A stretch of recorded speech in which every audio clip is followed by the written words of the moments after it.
Christmas morning was supposed to feel magical, but the only thing magical was how quickly a family could shatter a person without even raising their voice. I remember standing there in the living room, the lights twinkling like an apology I would never receive while my little sister's laughter echoed through the house. "Come outside! Come outside!" they shouted. And when the garage door rolled up, revealing a shiny, midnight blue Bentley with a velvet bow the size of a small child, everyone screamed like we'd just witnessed a miracle. Everyone except me, because in my hand I wasn't holding a key or a box or even a card. I was holding exactly $2 crisp, humiliating, intentional. A whisper of a message, know your place. They laughed. They actually laughed when I opened it. And something inside me, something I'd been burying for 25 years, finally cracked. I didn't know it yet, but that tiny rip in my chest would become the doorway that led me out of that house forever. The morning had started the way it always did in the Howell family, with noise. Christmas carols, 2 loud cinnamon rolls on the counter, and Savannah twirling around the kitchen like she was rehearsing for a commercial she hadn't booked yet. She was radiant the way people are radiant when they know the world will always open its doors for them. My parents trailed behind her like loyal spotlights, adjusting her hair, fixing her robe, pushing her forward to center stage. That was our house, Savannah. Always center frame. Me somewhere just outside the shot. Dad clapped his hands as if commanding a live audience. "All right, everyone, let's get ready. This is going to be the Christmas to remember." He said that every year, but this time he meant it. I could hear it in the excitement cracking his voice. Savannah squealed, hopping on her toes while Mom filmed everything like a breathless paparazzi. I stood by the doorway, still half asleep, wearing the same sweater I'd worn for years because no one ever bought me a new one. My mug of coffee had gone cold in my hands. A part of me hoped naively, stupidly, that this year might be different, that maybe they had seen me, heard me, thought of me. But the moment Dad looked at me, his smile softened into something pitying. "Oh good, Mira's up," he said, as if I were a stray dog wandering into the frame. Mom didn't even look toward me. She was too busy adjusting Savannah's silk robe. Then came the gifts. Savannah had a mountain of them stacking so high she had to kneel to start ripping open the first layer. Designer shoes, a necklace she'd always wanted, a phone upgrade, a new camera for her influencer work, a ring light, a cashmere coat. Every time she shrieked, my parents clapped like she'd cured a disease. Mom finally placed a tiny envelope on my lap. "Merry Christmas, honey," she said in a tone people use when they're apologizing without really apologizing. It's modest, but you know Savannah needs more. You know you're the strong one. You know how it is. I opened the envelope. Inside were $2. The room burst into laughter. Even Savannah paused mid-unwrap to giggle. "Oh my God, that's so cute," she chirped. $2 for the practical queen. Dad patted my shoulder. "Keep it safe, kiddo. Might need it someday." My cheeks burned so fiercely, I wondered if the tree lights were reflecting off them. I wanted to disappear. I wanted to scream. But instead I smiled because that's what I'd been trained to do. The reliable daughter never ruined Christmas. Then came the moment that turned humiliation into something sharper. Dad grabbed Savannah's hand and led her toward the front door. Mom followed, filming breathlessly. "Come on, sweetheart. Time for your real gift." Real gift? I didn't move at first. I didn't think I needed to. What real gift could possibly require me to go outside in my slippers? But Savannah tugged my arm. "Come on, sis, you gotta see this." I stepped out onto the driveway. The air was icy enough to bite at the skin. The garage door rolled up, and the next second, a midnight blue Bentley shimmered under the morning sun like a portal to another universe.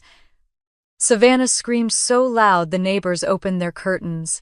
"No way! Are you serious? This is mine," Mom cried. Dad puffed out his chest. Savannah ran into the driver's seat, hugging the steering wheel like a long-lost lover. And I stood there holding $2 that felt heavier than the car itself. The contrast was obscene, deliberate, cruel in a way only favoritism can be. A picture-perfect tableau of a family I no longer recognized. Savannah revved the engine while Mom filmed. "Mira," she shouted, "move a little to the left, you're blocking the shot." Blocking the shot. I stepped aside silently. Snow crunched under my slippers. My fingers went numb around the useless bills. Dad slung an arm around me. "Don't look so glum, kid. Someday you'll get your moment." "Sure," I whispered. But in my chest, something dark, unfurled, quiet, steady, resolute. When the recording ended, everyone rushed inside to celebrate. Everyone except me. I stayed on the porch watching the sun bounce off the Bentley's polished hood, watching my breath fog the air, watching the life I'd built for them crumble with a simple $2 insult. By noon, the house was roaring with laughter again. Savannah filmed another video. Mom made cocktails. Dad bragged on the phone. And somewhere between their noise and my silence, I realized something terrifying. I had been disappearing for years. And this Christmas, they had finally finished the job. I went upstairs, closed my bedroom door, and stared at my reflection, hair messy, sweater faded, eyes hollow. I didn't look angry. I looked done. By midnight, everyone was asleep. By 1, the laughter had died. By 2, the house was still. By 3, I was quietly packing my bag. Not in a rush, not in fear, in clarity. I folded each piece of clothing carefully into my suitcase. I took nothing I hadn't bought myself. My hands didn't shake. My breathing was slow. It felt like untying a knot inside my chest, one thread at a time. Before leaving, I walked downstairs, slipped into the living room, and approached the glowing tree. Gifts for Savannah sparkled beneath it, their pride and joy, their golden child. I placed something small beneath the branches, right in the center where no one would miss it. An envelope. Inside, it wasn't $2. It wasn't anything they could laugh at. It was something they would never expect. Something that would wipe the smiles off their faces by morning. I zipped my suitcase, stepped into the freezing air, and walked toward my old car. Behind me, the house glowed gold, warm and oblivious. I didn't look back. I didn't need to. Because for the first time in my life, I wasn't grateful. I was gone. I woke to the muted gray of a winter afternoon, the kind of colorless light that makes everything feel quieter than it really is. My phone buzzed angrily on the nightstand, texts, missed calls, notifications stacked on top of one another like debris after an explosion. I didn't touch it. I didn't have the strength to. My body felt hollow, drained, in a way that didn't come from lack of sleep, but from the weight of finally seeing my family for who they truly were. I swung my legs over the side of the bed, the wood floor cold against my feet. For a long moment I sat there staring at the carpet, as if the imprint of my past self was still sitting there, obedient, hopeful, blindly loyal. It was strange how quickly a person could change, how one morning gift of $2 could strip away years of denial. What had happened last night wasn't an awakening. It was a revelation. I wrapped myself in a blanket and made my way to the kitchen. The air smelled faintly of the cinnamon candles I'd burned the week before, though the scent had faded into something softer, almost melancholy. I poured myself a coffee, hands finally steady. The warmth seeped into my palms, anchoring me back into my body. For the first time in years, it was just me. No errands, no phone calls demanding help, no guilt whispering what I owed everyone. My apartment looked small, cramped even. But it was mine. Every bill paid by me, every cushion chosen by me, every chipped mug held only by me. No one had ever thanked me for any of it. I didn't need thanks now. I just needed truth. The clock on the stove read 12:32 in the afternoon. I'd slept nearly 10 hours after leaving at 3, my body collapsing under the relief of not having to hold everything together anymore. It felt almost shameful how good that relief felt. How much peace could fit into the tiny cracks where guilt used to live. I sank into the couch, coffee cupped between my palms, and stared at the window. Snowflakes drifted lazily from the sky, landing silently on the railing outside. The world felt quieter, calmer, almost kind. I whispered out loud just to hear it in the air. I'm free. The words didn't echo. They didn't tremble. They didn't hurt. They just existed. A soft knock pulled me out of my thoughts. My neighbor, Miss Langley, stood at my door holding a plate of cookies. She was old enough to be my grandmother, with white curls that looked like snow spun into hair. I saw your car pull in late last night, she said. Thought you might need something warm. I almost cried right there. Someone noticing me felt foreign. Thank you, I managed, accepting the plate. She studied my face with the kind of gaze only older women possess, the one that sees through every defensive smile, every tired excuse. Trouble at home? She asked gently. I swallowed. Something like that.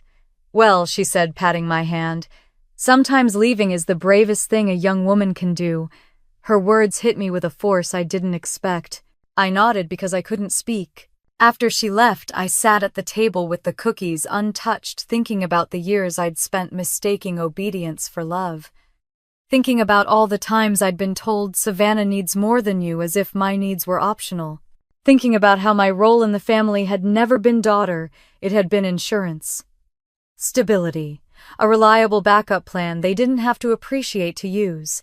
The snow outside thickened, turning the world white. I watched it fall until I felt balanced enough to reach for my phone. Missed calls from Mom, from Dad, from Savannah. A dozen from an unknown number, probably a friend of my parents. I didn't open any of them, but I scrolled through the preview lines. Mira, where are you? Come home now. We need to talk. You're overreacting. Savannah is devastated. You're really doing this. Call us. Right now. Not one message asked if I was okay. Not one. I placed the phone face down and took a slow breath. Then I grabbed my coat. There was one place I needed to be. The drive across town was slow, snowflakes drifting across the windshield like tiny ghosts of yesterday morning. My wipers brushed them away again and again, revealing the road just long enough for me to keep moving. When I pulled up to Howell's Hearth, the family bakery I'd helped keep alive since I was 14, the parking lot was empty. Not unusual for Christmas Day. But the sign above the door had been replaced with a new modern one, black lettering on a matte white background. That wasn't supposed to happen for weeks. My stomach tightened. The remodel, the one they told me was too expensive even to talk about. I stepped inside, and the world tilted. The bakery was unrecognizable. Brand new booths, copper light fixtures, an espresso machine that cost more than my car, a pastry case imported from Italy. Every single thing glittered with money the family absolutely did not have. Money they always said I shouldn't ask about. Money they always told me to trust them with. I walked slowly to the front counter, my fingers brushing the new marble. The surface was cold, smooth, expensive. I tried to swallow the disbelief rising in my throat. It felt like betrayal had its own temperature, icy, sharp, impossible to ignore. Harmony, a part-time college student who worked weekend shifts, stepped out from the back. Her face lit up when she saw me. "Oh, Mira, Merry Christmas," she said cheerfully. "Savannah told us you covered the remodel. Everyone's been saying how generous you are." The words hit me like a slap. "What?" I whispered. Harmony blinked. "Savannah said this was all because of you, that you wanted her launch to look amazing on camera. She said you insisted on paying for everything." My knees went weak. I steadied myself on the counter. Savannah wasn't just taking credit. She was erasing me from my own sacrifice, turning me into the invisible benefactor, the quiet backbone she could polish into content for her social media empire. I stepped behind the counter, ignoring Harmony's confused expression. My eyes scanned the paperwork near the register, searching desperately for something I didn't want to find. Receipts, invoices, a stack of statements left half-folded. And then my heart stopped.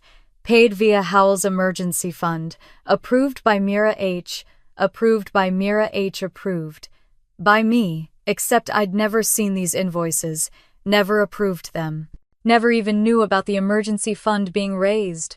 The bakery blurred in my vision, my pulse pounded in my ears, my throat burned. Without thinking, I pulled up my banking app. The loading wheel spun lazily before the numbers flashed onto the screen.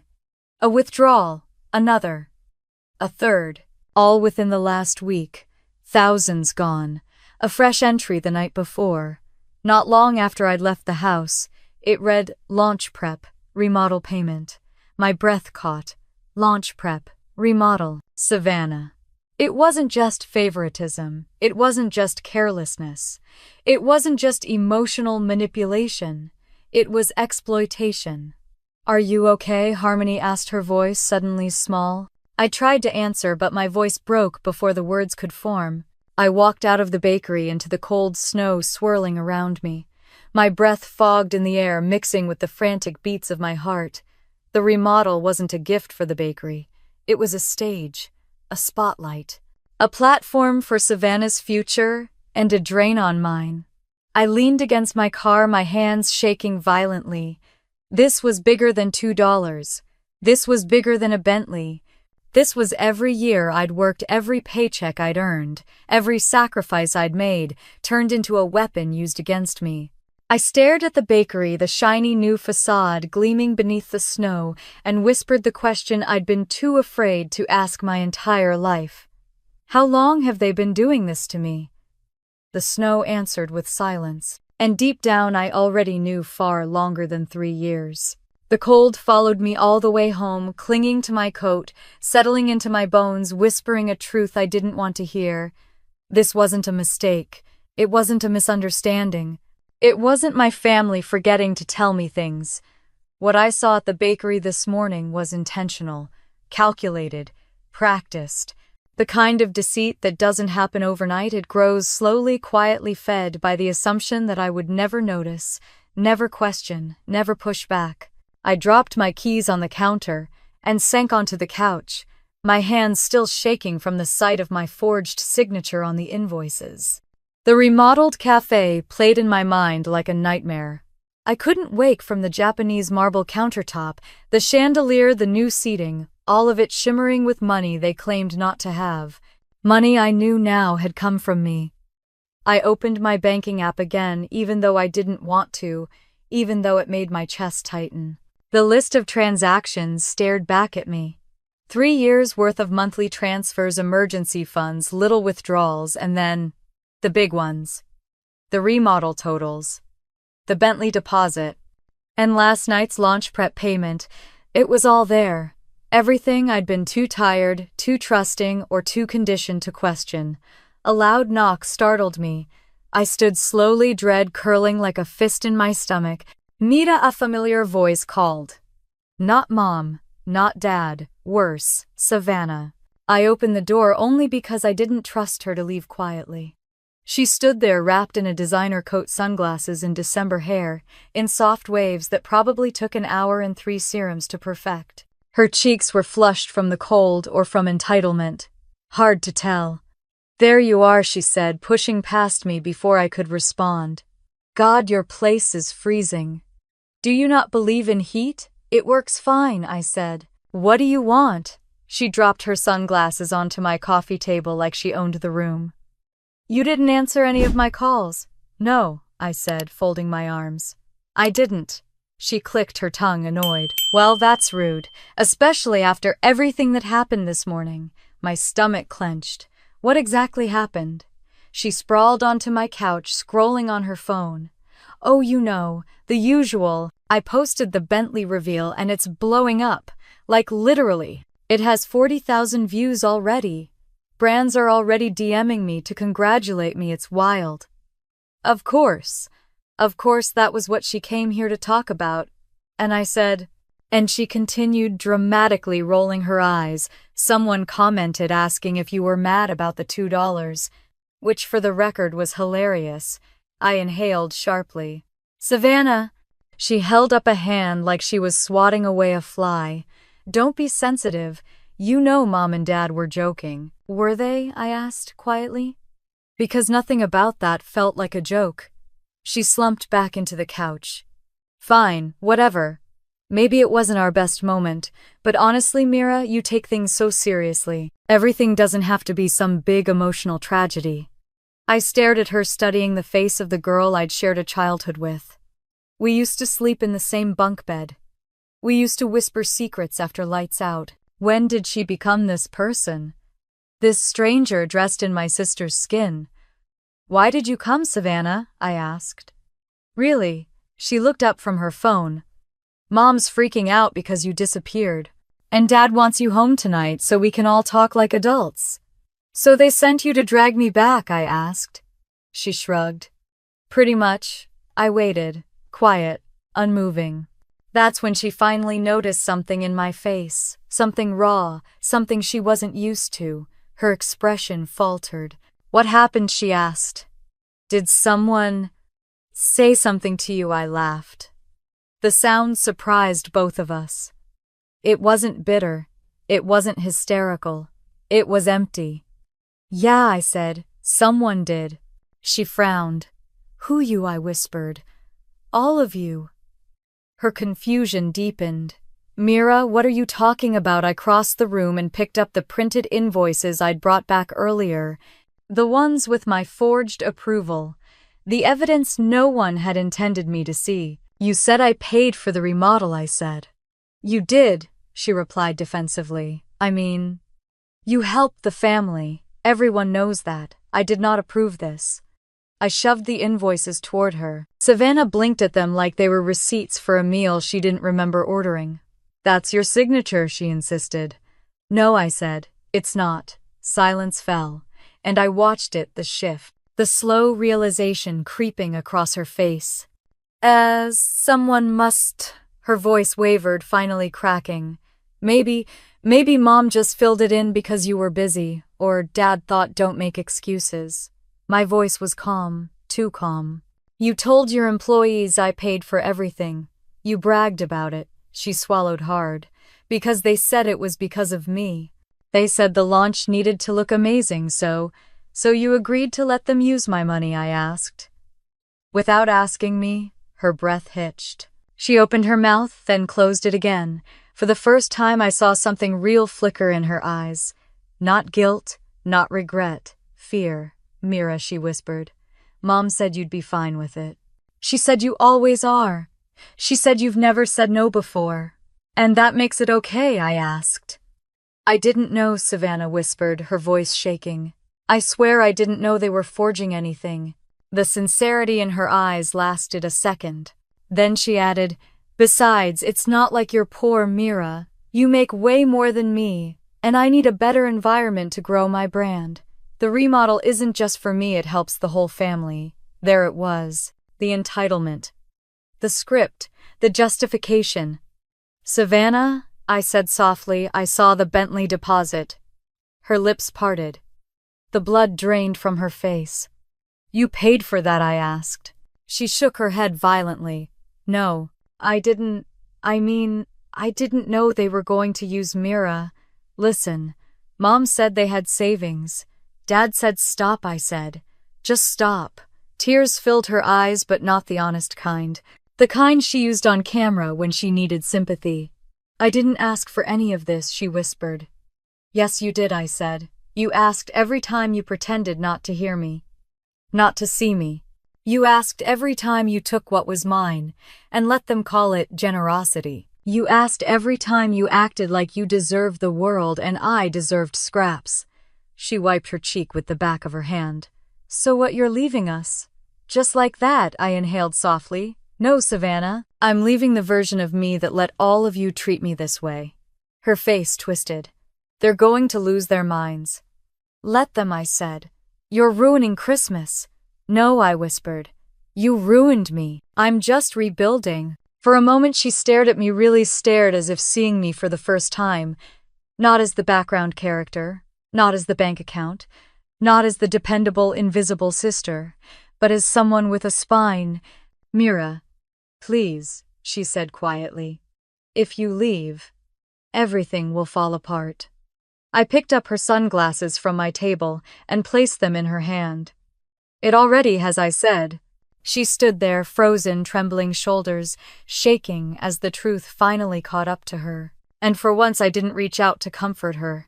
I didn't step into the role I'd been forced to play my entire life. I opened the door. You should go, I said. She stepped into the hallway slowly, her breath hitching in the cold air. Mira, she whispered, I never thought you'd actually walk away. I met her eyes. I never thought I'd have to.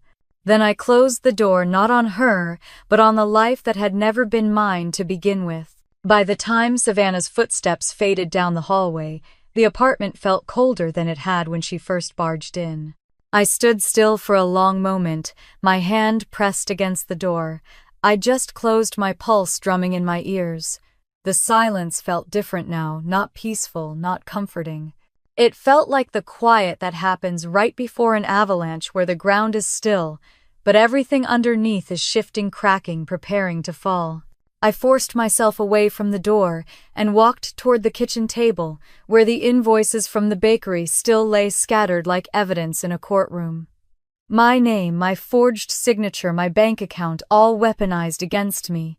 I gathered the papers into a single stack, as if putting them in order might somehow help me make sense of how far things had gone without me noticing. But the truth was obvious. I noticed. I just didn't let myself believe it. I turned on the lamp above the table. The warm light did nothing to soften the harsh reality on the pages. One receipt for the light fixtures alone was nearly $6,000. Another invoice for the custom seating listed a number that made my stomach twist. And then there was the espresso machine one I'd admired online and saved to my wish list, never daring to buy for myself. My parents had bought it using my account without hesitation. I sank into the chair and stared at the numbers until my eyes blurred. I didn't know how long I'd been sitting there, lost in the weight of it all, when my phone buzzed again. I glanced at the screen. Incoming call, Mom. I let it ring, then ring again, and again. By the fourth attempt, I picked it up, not to answer but to turn it off. I couldn't hear her voice. Not right now. Not when the sound of it might pull me back into the old Mira, the Mira who would apologize for being hurt, who would show up no matter how badly she'd been treated, who would fix everything because she was too afraid of losing the only family she had. I wasn't that Mira anymore. I needed space. I needed truth. I needed to understand the actual size of the hole they had dug using my hands. So I did something I hadn't done in years. I went to the bank in person. It was nearly 5 p.m. when I arrived. The lobby was quiet, the kind of quiet that felt sterile and unforgiving. A young woman named Amanda greeted me with a professional smile as I approached the counter. How can I help you today? I placed my ID and debit card on the counter. I need to review the last few months of transactions on my account. And I think there might be unauthorized activity. Her smile faded. She gestured for me to follow her into a small glass-sided office. When she closed the door behind us, the world outside the room seemed to dim. Tell me what's going on, she said gently. I took a breath, the kind that feels like dragging something heavy out of your chest. I think someone's been using my account, and I think they've been doing it for a while. The same person, she asked? I swallowed. My family. Amanda typed on her computer, her brow furrowing as she scrolled. There have been multiple large withdrawals over the last 90 days, she murmured. And several changes to your automatic transfers. My stomach dropped. Changes, yes, she said. Your monthly transfer amount doubled 3 months ago. The authorization was signed in person. I froze. Signed by who? She clicked open a scanned form and turned the screen toward me. Signed Mira Howell. But the signature looked off, stiffer, unnatural, like someone had traced my name from an old birthday card. That's not mine, I whispered. Amanda's voice softened. If you'd like, we can initiate an investigation into potential identity misuse. Identity misuse. Hearing those words out loud almost broke something in me. I nodded slowly. Please. She printed a packet of forms and slid them toward me. This will take some time. But you should know you're not responsible for payments you didn't authorize. The words were a lifeline thrown into dark water. Not responsible. For the first time someone said it, and I realized how desperately I'd needed to hear it. I walked out of the bank into the freezing air, the wind cutting across my cheeks. Darkness had settled across the city streetlights, flickering to life one by one. My breath curled in front of me as I exhaled slowly. I needed answers. I needed to see exactly how deep this went. When I pulled into my parents' driveway 20 minutes later, the house glowed with warm Christmas lights, cozy, cheerful, deceitful.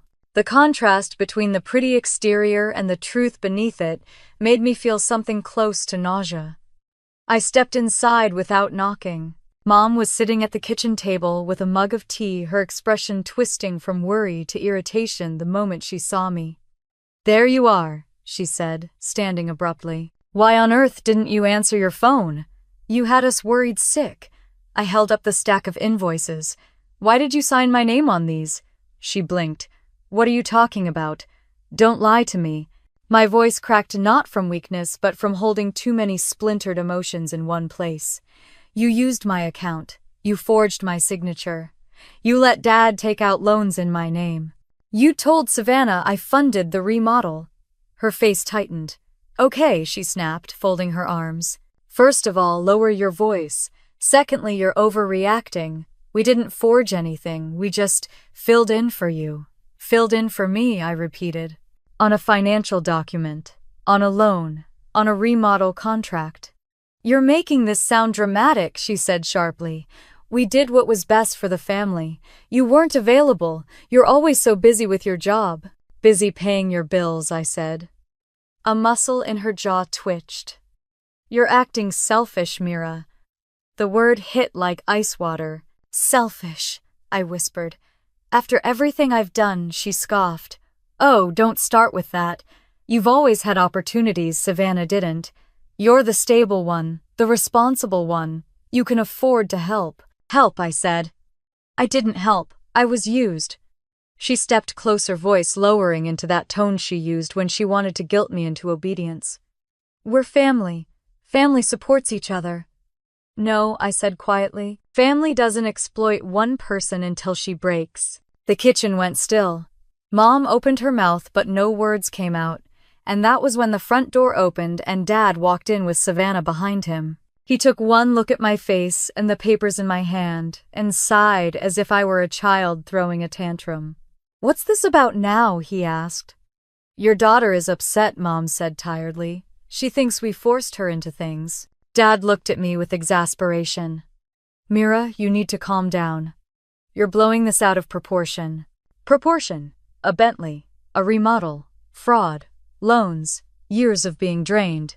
"Tell me the truth," I said, voice shaking. "How long have you been using my money without asking me?" Dad's eyes flickered. "Just for a second, but long enough, and that was all I needed." "Get out," he said, losing patience. "If you're going to ruin Christmas with your drama, just get out." I inhaled slowly, then nodded. This wasn't my home anymore. It never had been. As I walked out into the cold night, Mom called after me, "Don't do anything stupid, Mira." But it was too late for that. The stupid thing had been staying this long. The stupid thing had been trusting them. I got in my car, hands trembling on the steering wheel, and for the first time in my life, I whispered the truth out loud. They never loved me. They loved what I gave them. Snow fell softly against the windshield, blurring the view of the house behind me.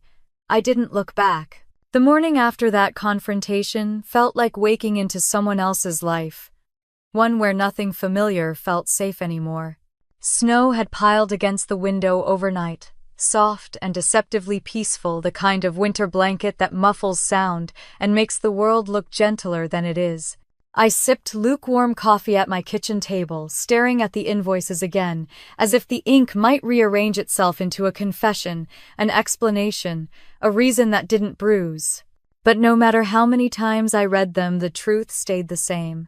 Money missing, signatures forged, my name used, my silence taken for permission. And the more I thought about the remodel, the more I wondered what else I had been blind to. Or worse, what else I had been trained not to see.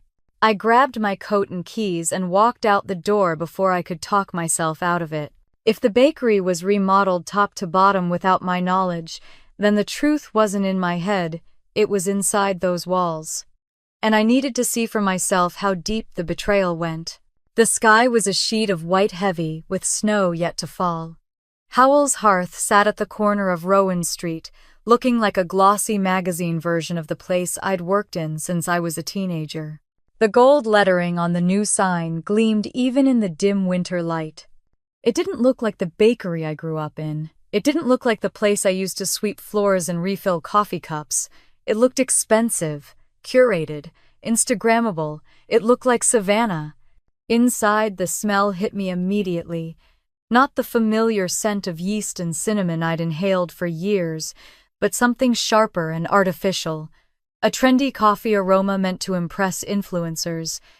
Everything sparkled: polished floors, sleek tables, custom light fixtures.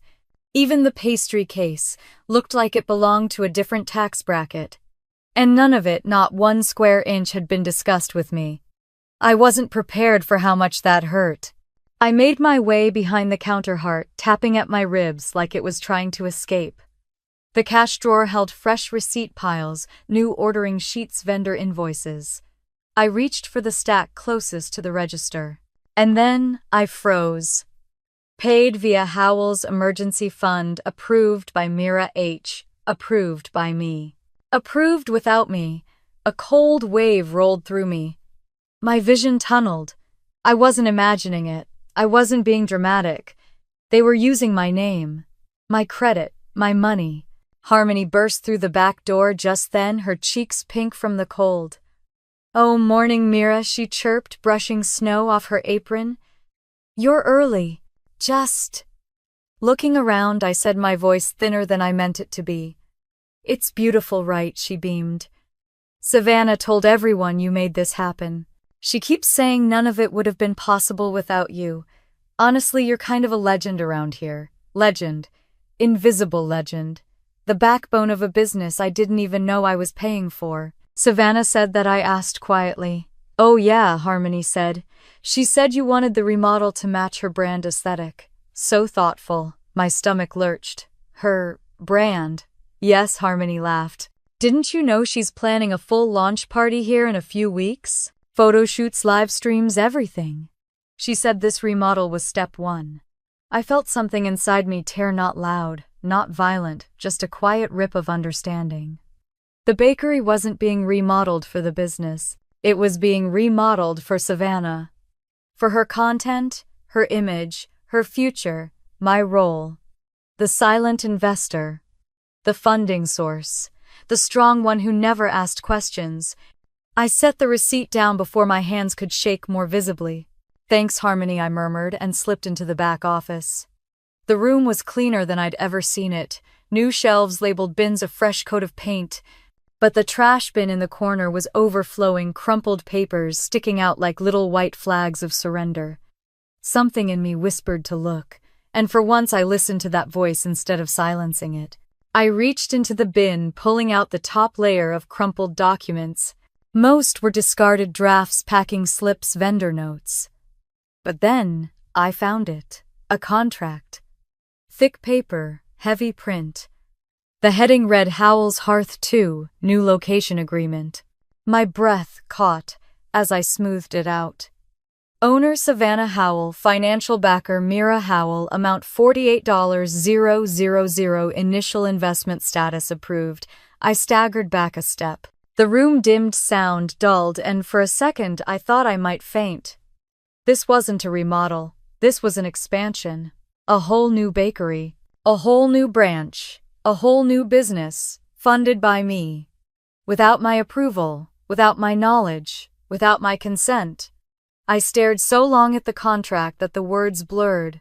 My chest burned, and then the burn spread, rising like smoke into my throat, making it impossible to breathe. The door creaked open.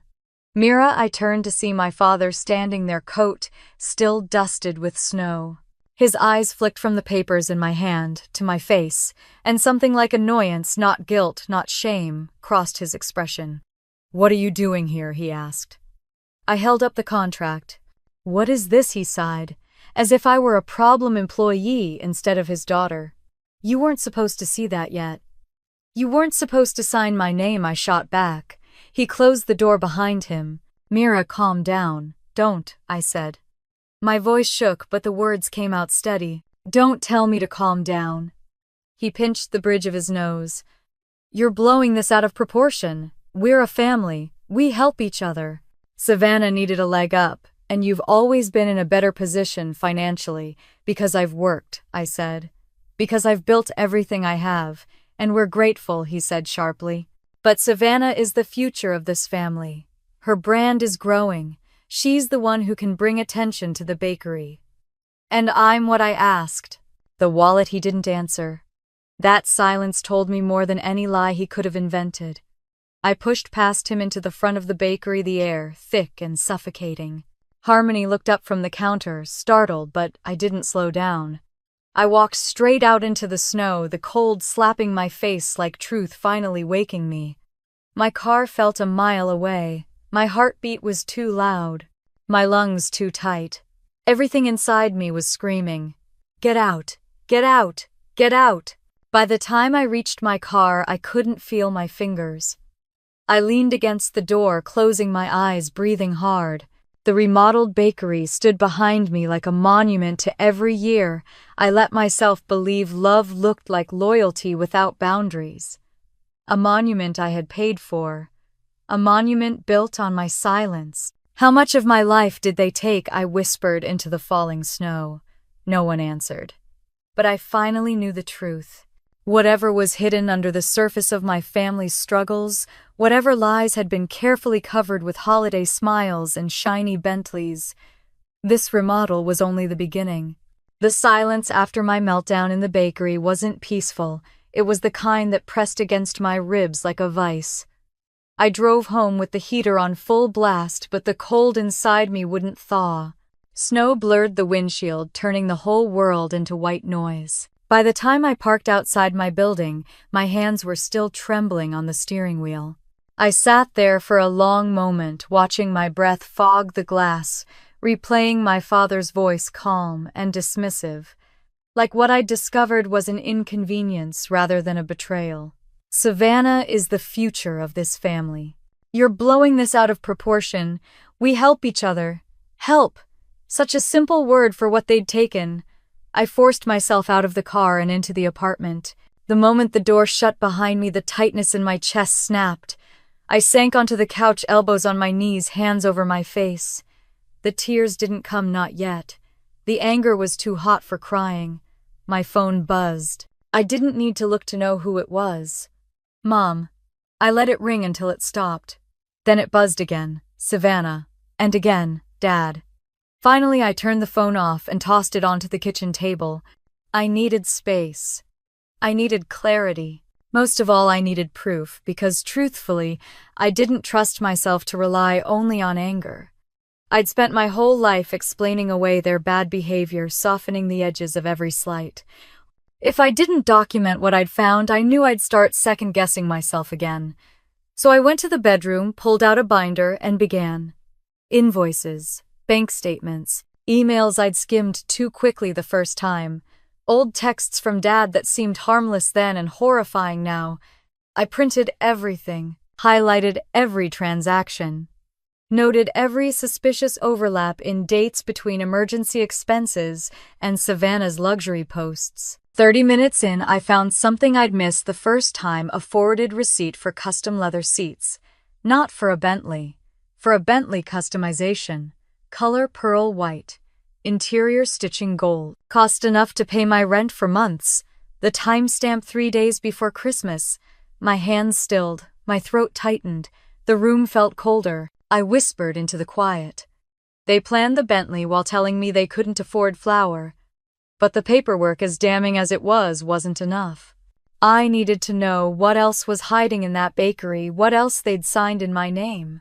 I pulled on my coat again and drove back across town, not to the bakery this time, but to the alley behind it, to the old storage unit the family had rented for years. The key was still on my ring. No one had ever asked for it back. The lock clicked open with a groan. The air inside smelled like dust and forgotten seasons. Stacks of boxes lined the walls, labeled in Mom's looping handwriting, holiday decor archives, old inventory, bakery supplies. I sifted through them one by one, searching for anything out of place. At first, it felt like a waste of time, just boxes of old receipts and broken equipment. And then I found it. A file box shoved deep behind a stack of outdated menus. My name was written on the side in marker. Not Mira. M. Howell. Finance. The breath punched out of me. Inside the box were dozens of documents I'd never seen before. Applications, agreements, contracts, loan extensions. Every one of them had my signature. Every one of them was forged. I sank to the cold concrete floor, legs folding beneath me. My hands shook so hard the papers rattled. Loans for equipment I never approved. A business credit card issued in my name. Vendor accounts tied to my personal credit score. Even an overdraft protection agreement linking my savings to the bakery account. All of them forged. All of them neatly filed away, as if Mom had known they might be needed one day. A tight, strangled sound slipped from my throat. I didn't know if it was anger or grief. In the middle of the box, between two thick stacks of papers, was a smaller envelope. Handwritten. My name. I opened it with numb fingers. Inside were Christmas lists, not for me but for Savannah, typed, printed, highlighted. Next to each item was a column marked funding with my initials beside most of them. Pearl white Bentley, MH vlogger camera set, MH custom lighting for bakery shoots, MH influencer room remodel, MH. My initials were everywhere. MH, MH, MH. A pattern of exploitation laid bare. That's when the tears finally came. Hot, fast, unstoppable. I pressed my hands over my face, choking on the sound. It wasn't just betrayal. It wasn't even the money. It was the realization that they hadn't stumbled into using me. They had planned it. They had systems for it, lists for it, documentation. I was an asset. A resource. A quiet well of financial obedience they fully expected to draw from for the rest of their lives. Somewhere between sobs, anger rose, not wild but sharp. Controlled. Like a blade taking shape. I gathered the documents, shoved them into a bag, and locked the unit behind me. Snow crunched under my boots as I walked back to the car. My breath hit the cold air in sharp bursts. Dad had said Savannah was the future of the family. If that was true, then I had been their foundation, and they had been living off me so long, they forgot the foundation was not theirs to stand on. I drove home slowly, each mile pulling me deeper into a clarity I'd never felt before. The city lights blurred past the windshield. Snowflakes spun in the air like ash. By the time I reached my apartment, I knew exactly what I had to do, not out of vengeance, but out of necessity. Because if I didn't cut them off now, I would never get free. I wouldn't have a future that belonged to me. I spent the rest of the evening scanning documents, organizing them into folders: financial abuse, forged signatures, unauthorized debts, business misuse. The truth, categorized and undeniable. Around midnight, I opened a new document on my laptop and began typing. Not a letter, not an explanation, not a plea, a statement. Short, final, unshakable. This ends now. I stared at the words for a long time. My hands tingled with adrenaline. My heartbeat was steady, almost too steady. When I finally lay down that night, I didn't cry again. I didn't get angry. I didn't spiral. For the first time in years, my mind was quiet, because now I had proof. Now I had resolve. And soon they were going to lose the one thing they thought they'd always control: their access to me. Their access to my kindness, my silence, my money. Tomorrow everything would change. They just didn't know it yet. The morning after I organized the evidence, I woke feeling like my whole body had been drained and refilled with something colder, sharper, more deliberate. The sky outside my window was a flat sheet of gray, the kind that made you feel like the sun had given up. I wrapped myself in a sweater, made coffee, and sat at the table staring at the steam twisting up from the mug. I wasn't afraid anymore, just tired of being the last to know the truth. By noon, I had a plan. It wasn't revenge, it was survival. And like most plans born from quiet desperation, it began with a phone call. I dialed the first number with a tight jaw and steady hand. The bank's automated voice droned through options before connecting me to a representative. When she asked how she could assist me, I forced myself to breathe. "My name is Mira Howell," I said. "I need to dispute several accounts and signatures that were created in my name without my consent." She paused, typing. "Do you have documentation?" "Yes," I said. "All of it." Her voice softened. "All right, Miss Howell. Let's begin." For the next hour, we went line by line through every fraudulent agreement, my forged signature on the new equipment loan, the unauthorized business card, the overdraft protection linked to my savings. With each confirmation, something inside me tightened and then released as if my spine were realigning piece by piece.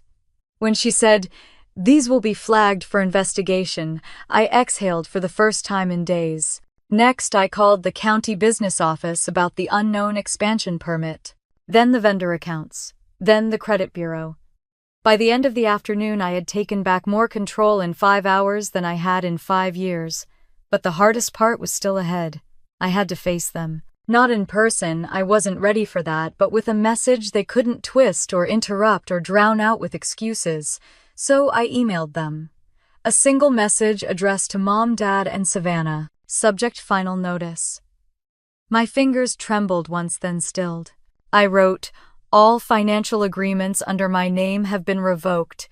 Any accounts opened without my consent are now under investigation. Effective immediately, I am no longer providing financial support to the family or the bakery." The choices made were not mistakes. They were deliberate decisions that used my trust and violated my autonomy. "I have all documentation. Do not contact me unless it's through an attorney." I read it twice. It felt too calm for what they'd done, too polite, too measured, but I sent it anyway. 2 minutes later, my phone rang. "Mom." I didn't answer. Then "Dad." I let it ring. Finally, Savannah's name flashed on the screen, full of glittery emojis and false sweetness she'd never bothered hiding. I almost let it go to voicemail. Almost. But something in me cracked and I answered. "Mira." "What the hell is this?" she snapped. No greeting, no breath wasted on civility. I think the message was clear. "You can't do this. You can't just cut us off. I already did. You're being psychotic," she spit out. "You're blowing everything up because you're jealous." That word used to stab me. Now it just made me tired. "I'm not jealous," I said. "I'm done." "Oh my God," she scoffed. "You're acting like we robbed you." "You did. It wasn't robbery. It was family." "Family doesn't forge signatures," I replied. "Family doesn't hide contracts. Family doesn't spend someone else's money like a personal piggy bank and call it love." There was a beat of silence on the line. Then she hissed. "You're ruining everything." "No," I said softly. "I'm just removing myself from what you already ruined." I hung up. Minutes later, a message popped up. "You'll regret this." I blocked her. The house felt too quiet after that exchange, like the walls were holding their breath. I wandered into the living room, pacing a path into the carpet fibers. I knew they'd show up eventually. They always did when they couldn't control the narrative. And I was right. 2 hours after the email, someone pounded on my door. Hard. "Mira, open this door," Dad's voice boomed through the hallway. My pulse kicked, but I didn't move. I stood in the center of the room, frozen, listening to him shake the doorknob. "Don't you dare hide from us. You owe us an explanation." "No," I whispered to myself. "I don't." His fist hit the door again, louder this time. "Your mother is in tears.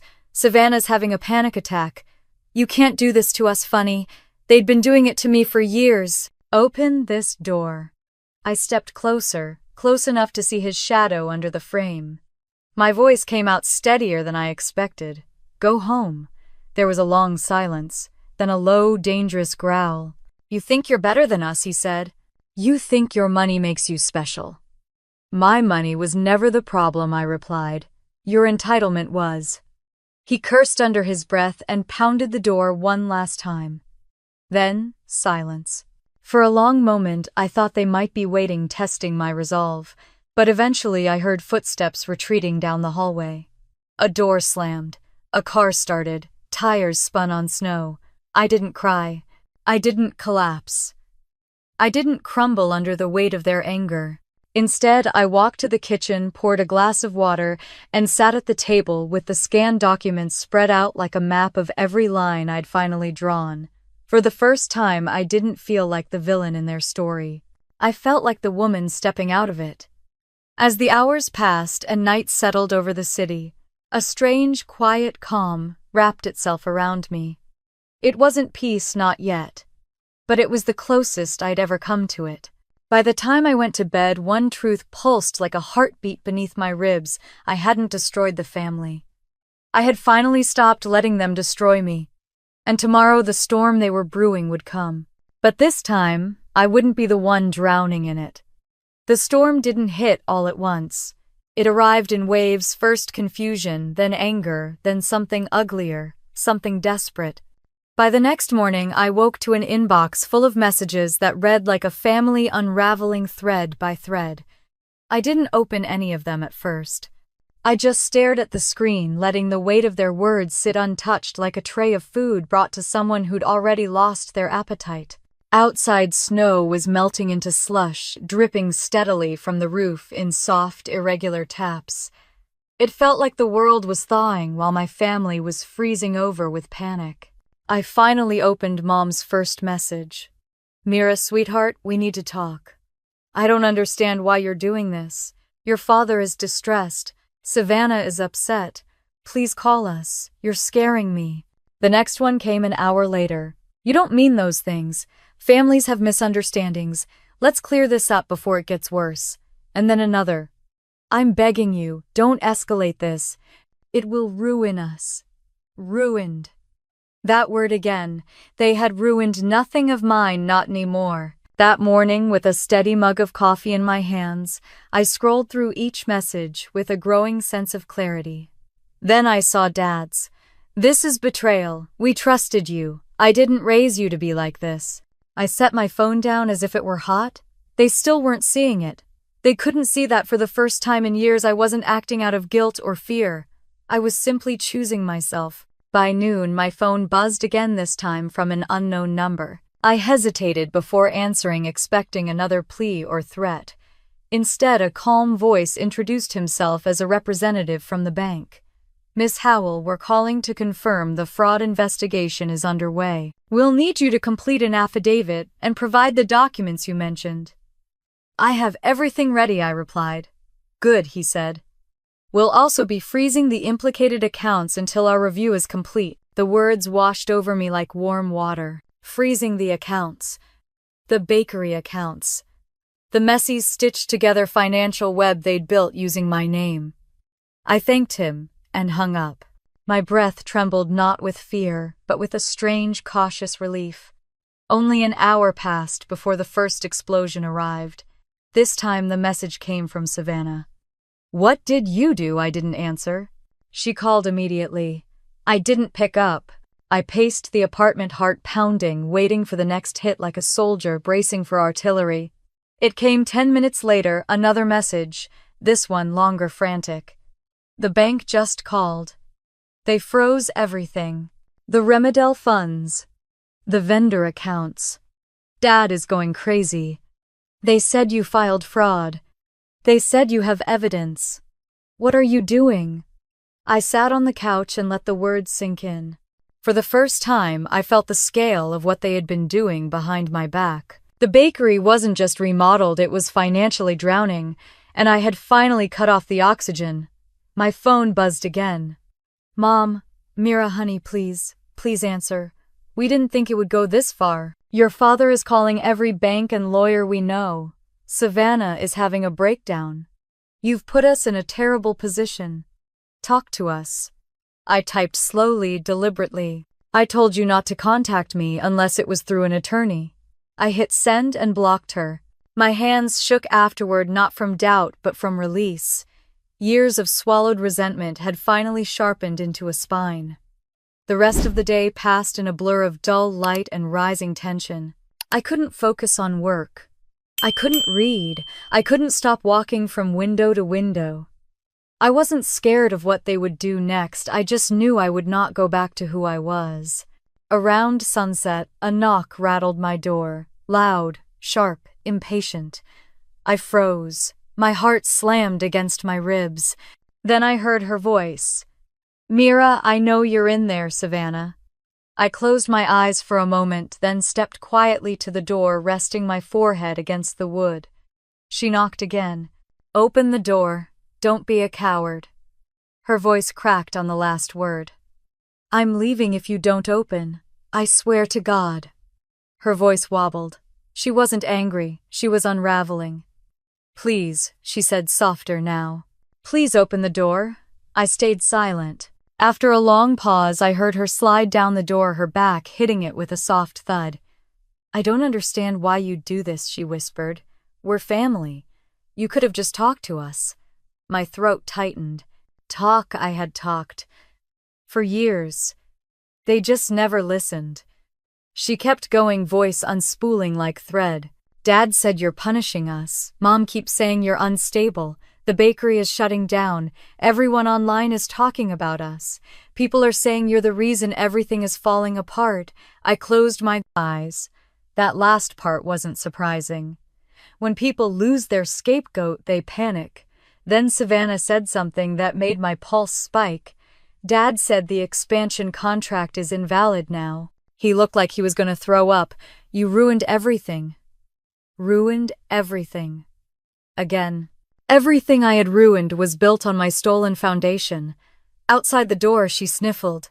"Can you please just talk to me? Tell me what you want. Money apology. I'll do it. Just fix it." Her words sliced through me. Not because of guilt, but because of how familiar the pattern was. Money apology. Fix it, all the ways they had shaped my role in the family. I stepped away from the door and whispered to myself, "No more." Eventually, Savannah stood, her shadow shifting under the doorframe. "Fine," she said, voice hollow. "But don't pretend you didn't destroy us." Her footsteps faded down the hall. When she was gone, the silence that followed wasn't oppressive. It was clarifying. I sat by the window and watched darkness fall across the city. A single snowflake drifted past the glass, floating slowly like a piece of ash from a fire finally dying out. I whispered into the empty room, "I didn't destroy you. I just stopped saving you." The truth sat steady in my chest, no longer painful, only real. And even though I knew the fallout wasn't over, not by a long shot, I felt something new begin inside me. Strength, boundaries, a sense of self not tied to being needed. Tomorrow they'd panic even more. Tomorrow they'd scramble. Tomorrow they might even show up again. But tonight, I finally allowed myself to breathe. And it felt like the first breath of my whole life.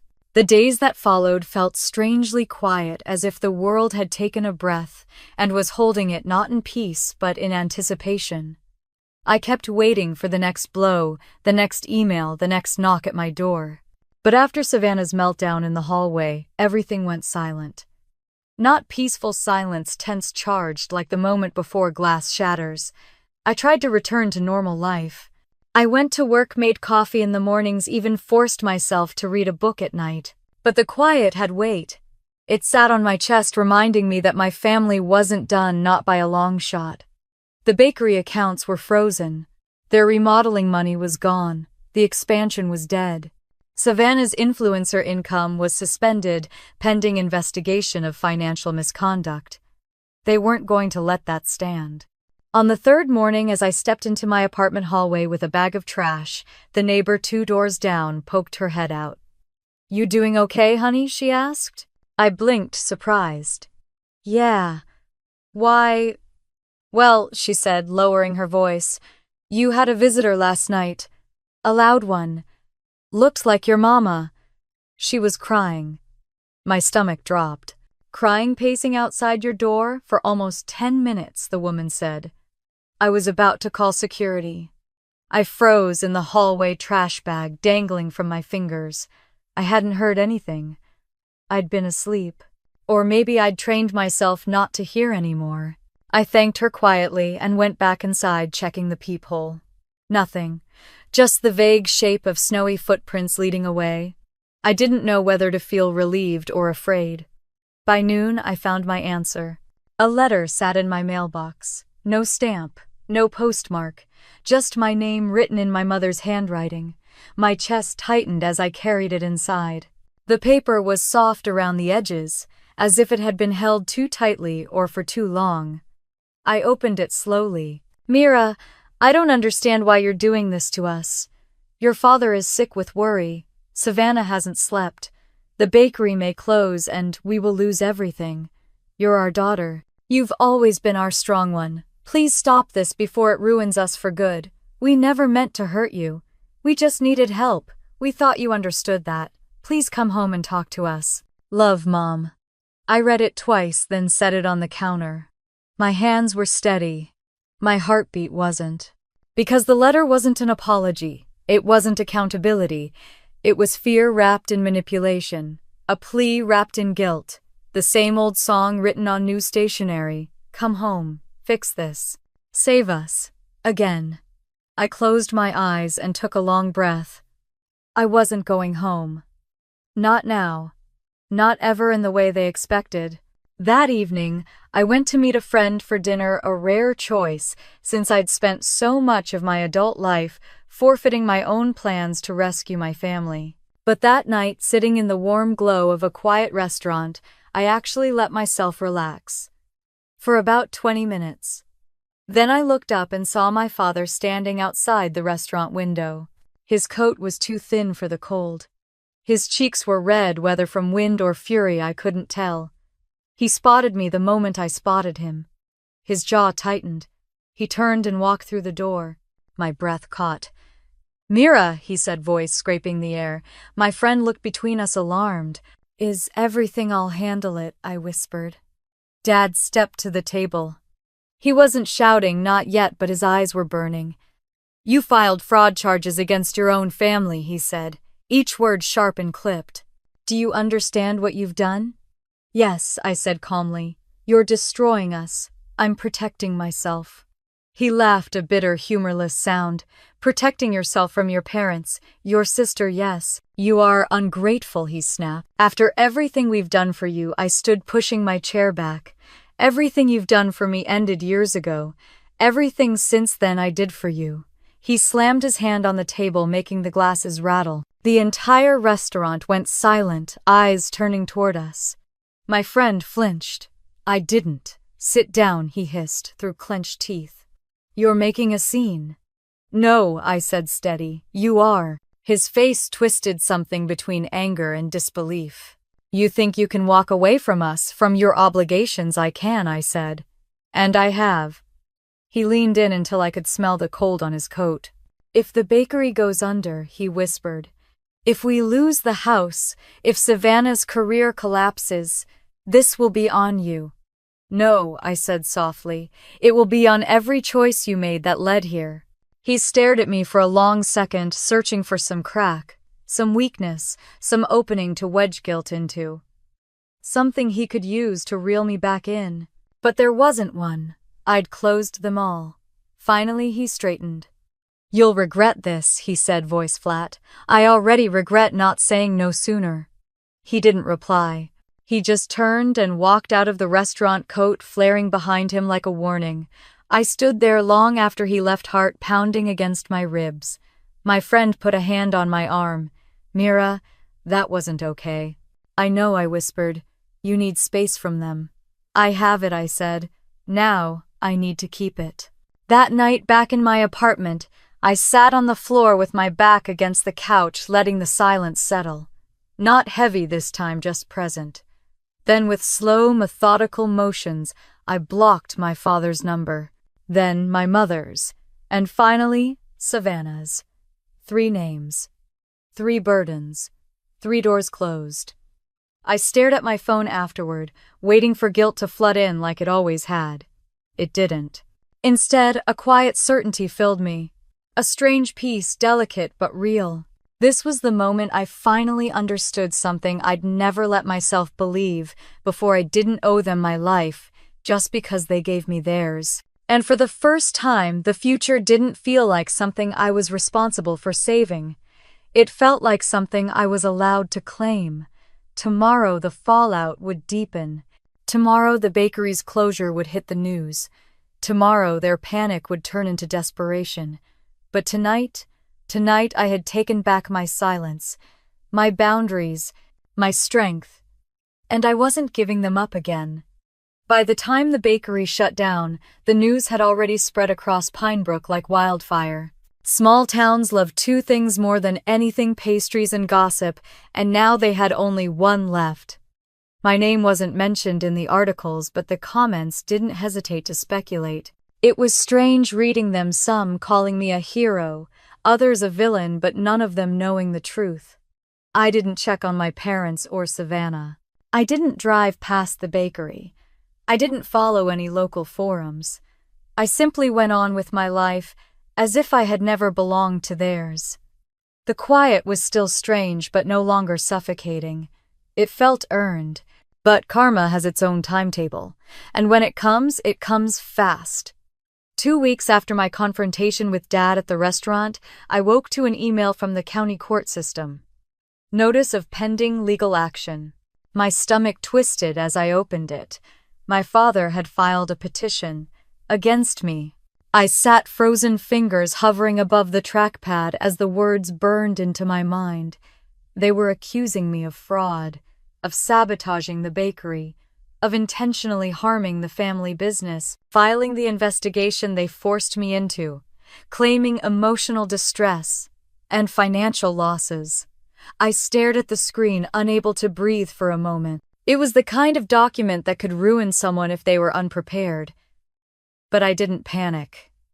I didn't cry. Instead, I stood up, walked to the window, and let the cold sunlight hit my face until my heartbeat steadied. Of course it had come to this. When manipulation failed, they escalated. When guilt didn't work, they went legal. It was the only script they knew. I picked up my phone and dialed the first lawyer I could find, a woman named Vanessa Long, with a reputation for dismantling financial abuse cases like a surgeon with a scalpel. She answered on the second ring. "This is Vanessa." "My name is Mira Howell," I said. "I need help." The calm certainty in her voice was the lifeline I didn't realize I'd been waiting for. "Tell me everything." So I did. Every invoice, every forged signature, every emergency loan, every credit extension, every moment I swallowed my own needs because no one else cared. When I finished, Vanessa exhaled sharply. "You're not being sued," she said. "You are being threatened. There's a difference, and we are not going to let them weaponize your silence." Weaponize. That was exactly what it felt like. We met the next morning in her office, clean lines, soft lighting, walls covered in framed certifications and photos with judges. Vanessa didn't waste time. She spread my documents across her desk like a general reviewing battle plans. "These signatures," she asked, pointing to one page. "Forged. Anyone could see it." Another page. "This wasn't even notarized properly." Another. "This loan agreement is illegal without your explicit consent." And then she smiled, cold, razor sharp. "Mira, if your father wants to go to court, he's about to regret it." Her confidence steadied something inside me. For years, I had been the one who apologized, who softened, who caved. But now I had someone who didn't tremble in front of my father's anger. Vanessa drafted a counter notice the same afternoon, a fraud report, a financial abuse affidavit, a formal request for investigation into all accounts tied to my name. But the part that made my heart race? A cease and desist order. Not just for my parents. For Savannah, too. After everything was signed, Vanessa glanced at me. "One more thing," she said.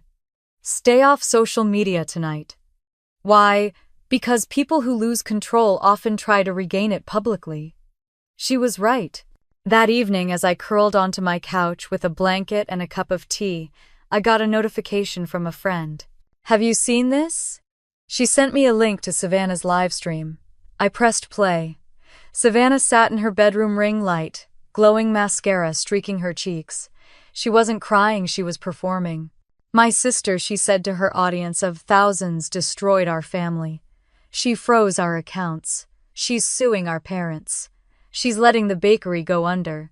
She's ruining everything we built." My breath tightened as she continued. "She thinks she's better than us because she has a fancy job. But she's heartless. She walked away on Christmas. Christmas? Who does that?" Her followers flooded the comments with outrage, sympathy, speculation. Savannah placed a hand dramatically over her heart. "I'm scared. My dad's health is getting worse. My mom cries every night. And Mira doesn't care.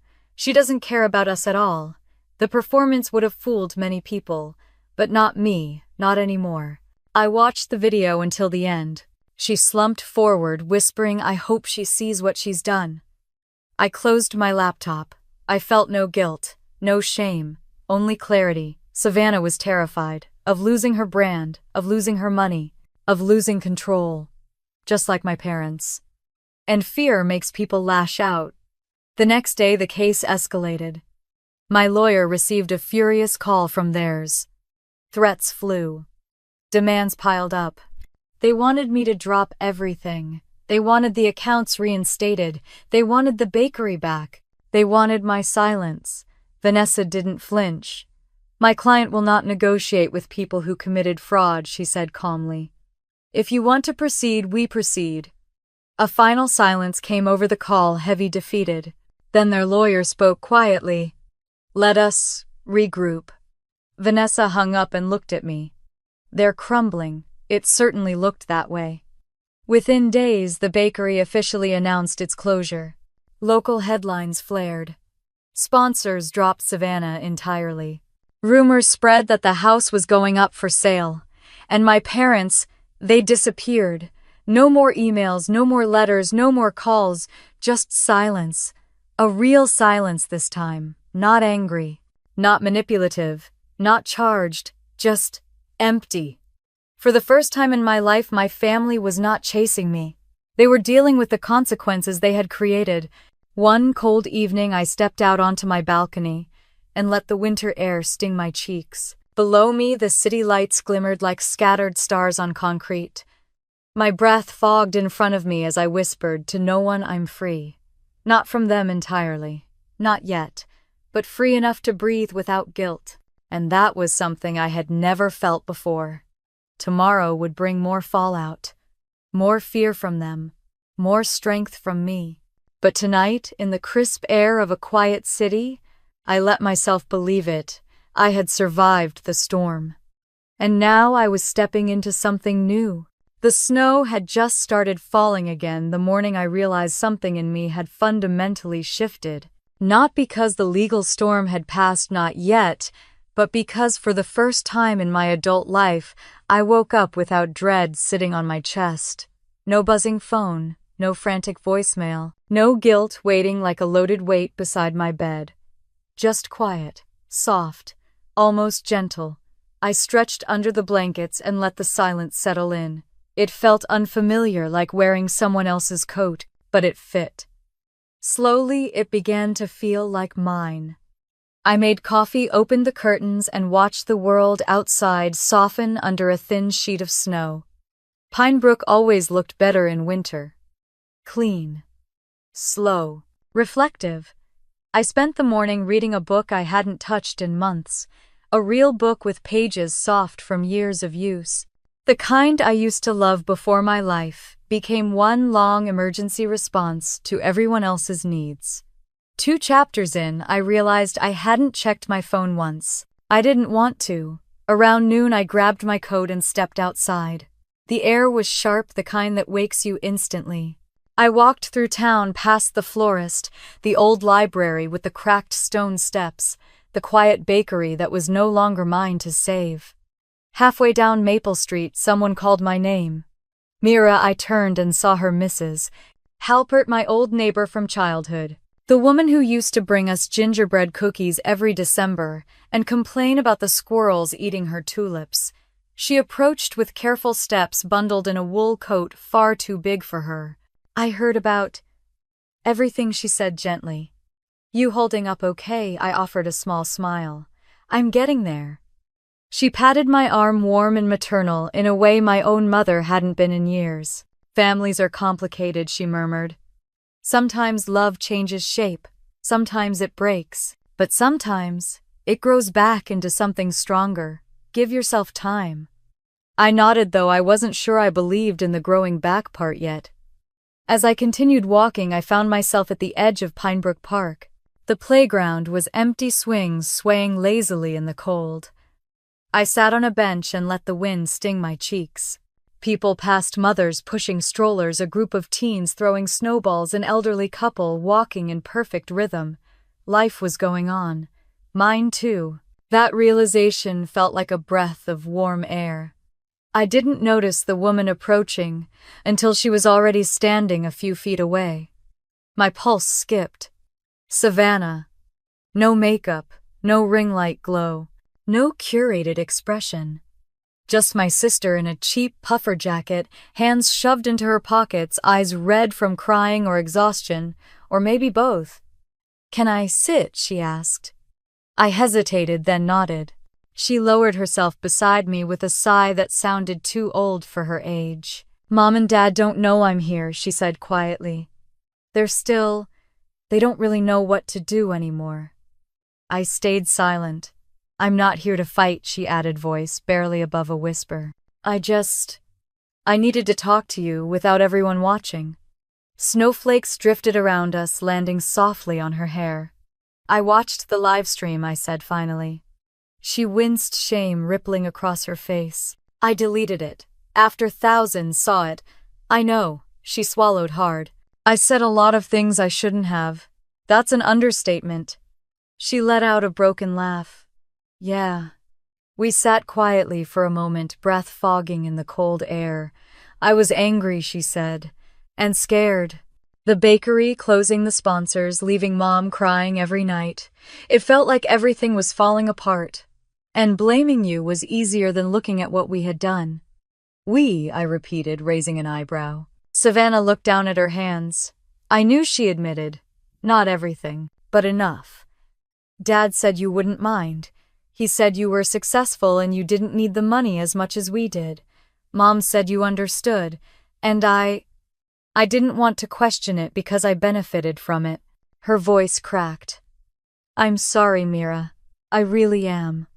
The apology hung between us, fragile as the snowflakes landing on our coat sleeves. For a long moment I didn't know what to say, and then I realized I didn't have to forgive her on the spot. I didn't have to give her anything at all. But what I did feel unexpectedly was something softer than anger. Sadness, maybe. Or relief. You manipulated me too, I said quietly. Maybe not as much as them, but you knew I was struggling.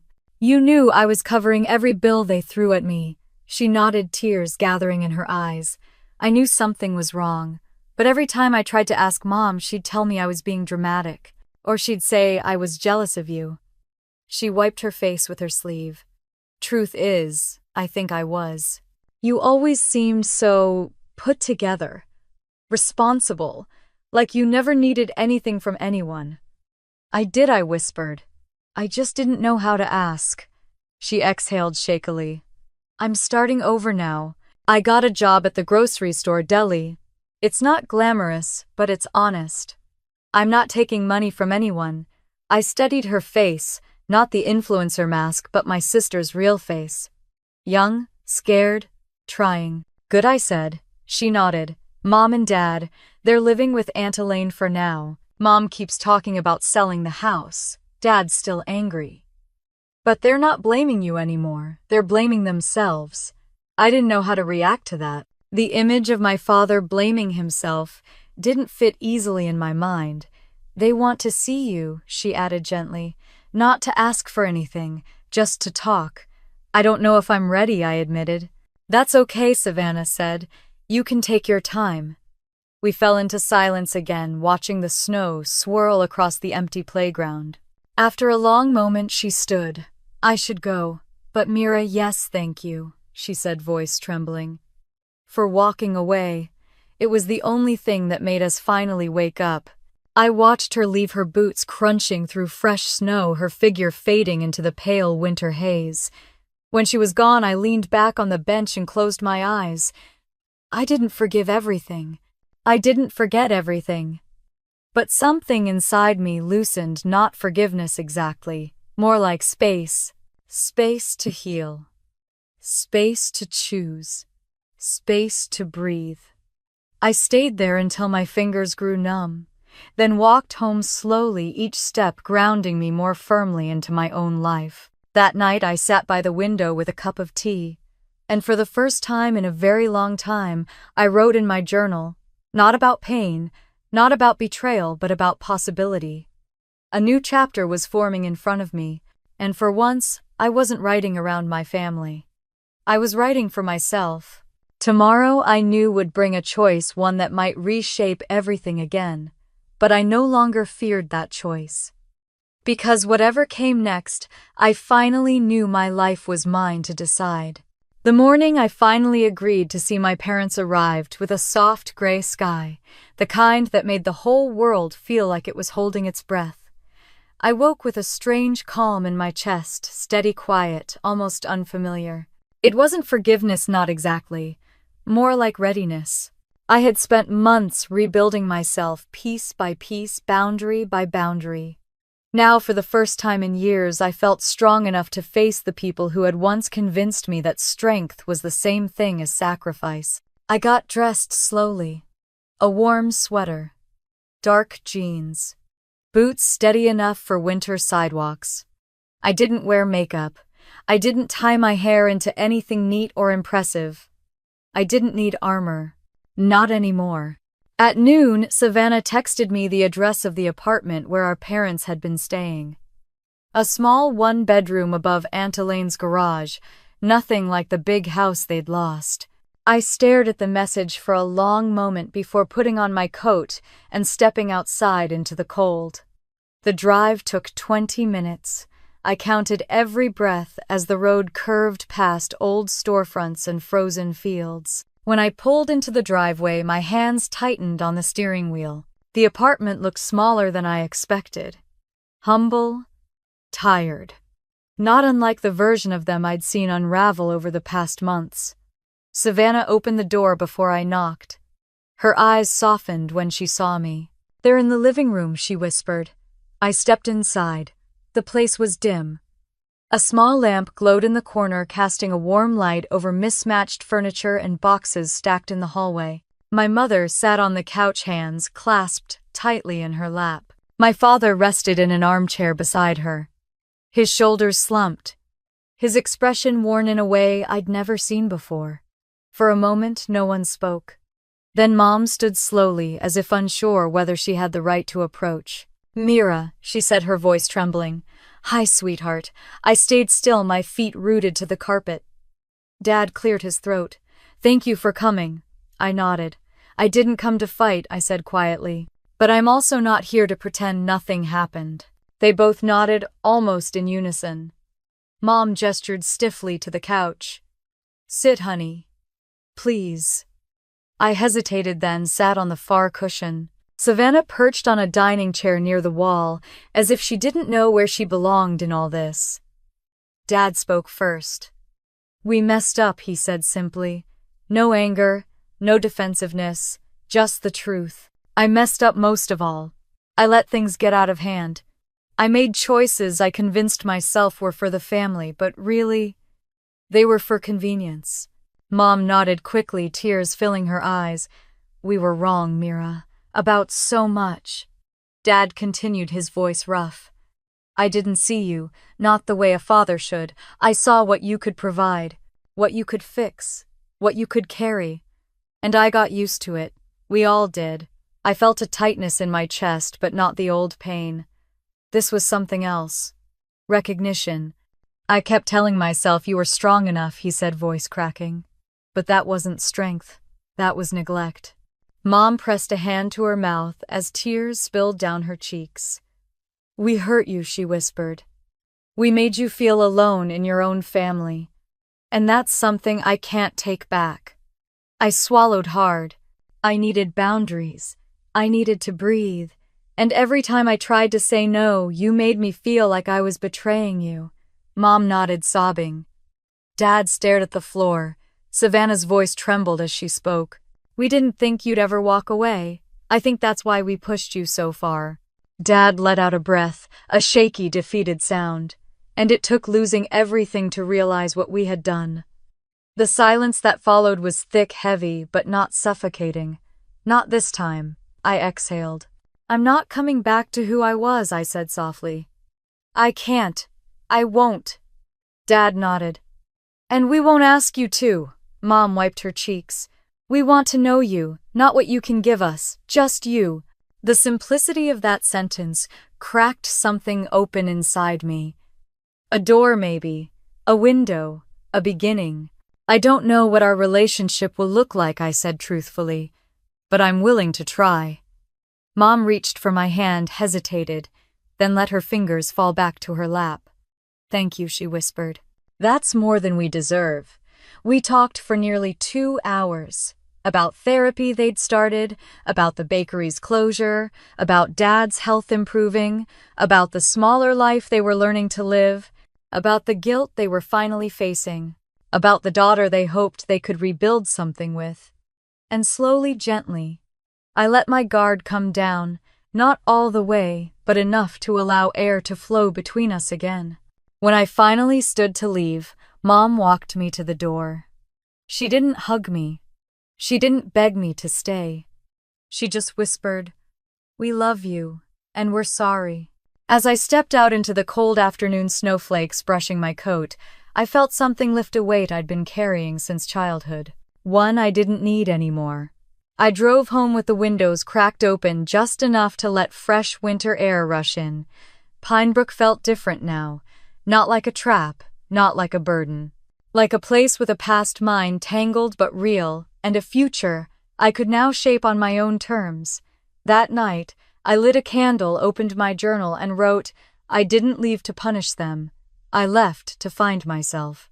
And maybe I finally did. As I closed the journal, I smiled, not the forced smile I wore for years, but a quiet, honest one that reached someplace deep. My story didn't end with revenge. It ended with clarity, with boundaries, with healing, with the strength to walk away and the grace to decide when to return. And if you've ever carried the weight of a family who took you for granted, know this: you are allowed to choose yourself. You are allowed to walk away. You are allowed to build a life that doesn't hurt. If my story resonated with you, I'd love to hear yours. Tell me what part stayed with you.